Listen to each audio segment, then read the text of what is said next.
تعالى هنا، تعالى ما تخافش. انا عايز افكرك بحاجه. بالله عليك يا اخي، بالله عليك يا اخي، من كام سنه ما كنتش بتتمنى اللحظه اللي انت فيها دلوقتي؟ من كام سنه فاتت ما كنتش بتحلم باللي انت فيه دلوقتي؟ طب ايه اللي حصل لك؟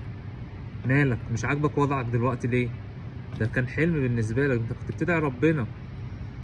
طب ايه اللي حصل لك؟ احنا بننسى.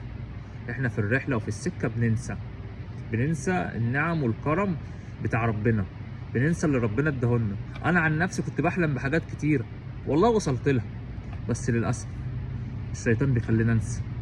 ومش مره ولا اتنين ولا تلاته ولا اربعه، ده كتير. فتعالى كده انا وانت نرجع حبه حلوين لورا شويه كده، نرجع لورا نفتكر ان اللي احنا فيه دلوقتي كان في وقت من الاوقات ده حلم او ده امنيه. تمام، وانت وصلت له الحمد لله، ولو ما وصلتلوش كله فانت وصلت لجزء كبير منه. طب مالك في ايه؟ اهدى كده على نفسك. تمام، واشكر ربنا على اللي انت وصلت له. تمام، واطمح للي بعده.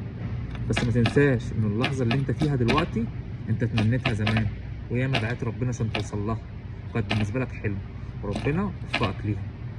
فاشكر ربنا. السلام عليكم.